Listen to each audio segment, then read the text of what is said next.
मानते हैं कि मानव बुद्धि की सीमाएं उसके अनुभवों से परिभाषित होती हैं? उत्तर हाँ, यथार्थ। मानव बुद्धि की सीमाएं उसकी अनुभवों, जान और समझ से निर्धारित होती हैं। जब हम नए अनुभवों को अपनाते हैं, तो हमारी समझ भी विकसित होती है। इसलिए हमें अपनी सोच को खुला रखना चाहिए और नए दृष्टिकोणों के प्रति जागरूक रहना चाहिए। प्रश्न 9। क्या यथार्थ के अनुसार हमारे अनुभव ही हमारी वास्तविकता को आकार देते हैं? उत्तर बिल्कुल यथार्थ। हमारे अनुभव ही हमारी वास्तविकता को आकार देते हैं। हम जिस तरह से दुनिया को देखते हैं, वह हमारे व्यक्तिगत अनुभवों और मानसिक संरचना पर निर्भर करता है। इसलिए हमारी वास्तविकता हमेशा हमारे दृष्टिकोण से निर्धारित होती है। प्रश्न 10। यथार्थ। क्या आप मानते हैं कि हर व्यक्ति को अपनी अंतर्दृष्टि के अनुसार विचार करने का अधिकार होना चाहिए? जी हाँ, यथार्थ। हर व्यक्ति को अपनी अंतर्दृष्टि के अनुसार विचार करने का अधिकार होना चाहिए। यह व्यक्तिगत स्वतंत्रता और आत्म व्यक्तित्व का एक महत्वपूर्ण हिस्सा है। जब हम अपनी सोच को स्वतंत्रता से व्यक्त करते हैं, तभी हम सच्चे ज्ञान की ओर बढ़ सकते हैं। प्रश्न 11। क्या आप मानते हैं कि हमारी सोच में जटिलता हमारी सच्चाई से दूर ले जाती है? उत्तर हाँ, यथार्थ।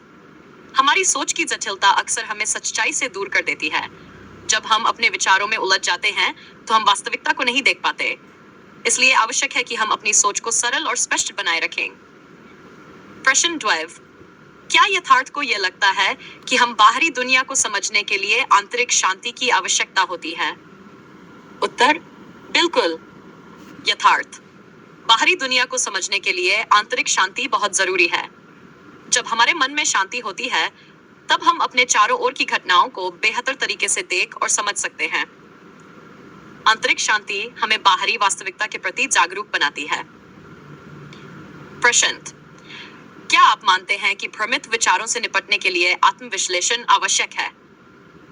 जी हाँ, यथार्थ। भ्रमित विचारों से निपटने के लिए आत्मविश्लेषण आवश्यक है।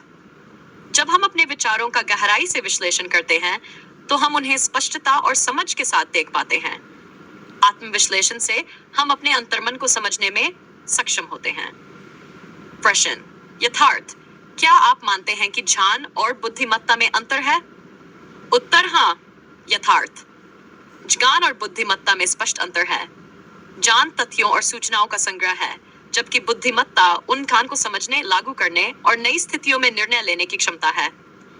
इसलिए केवल ज्ञान होना पर्याप्त नहीं है, बल्कि बुद्धिमत्ता भी आवश्यक है। प्रश्न।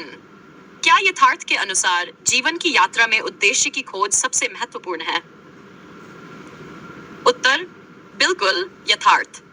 जीवन की यात्रा में उद्देश्य की खोज सबसे महत्वपूर्ण है।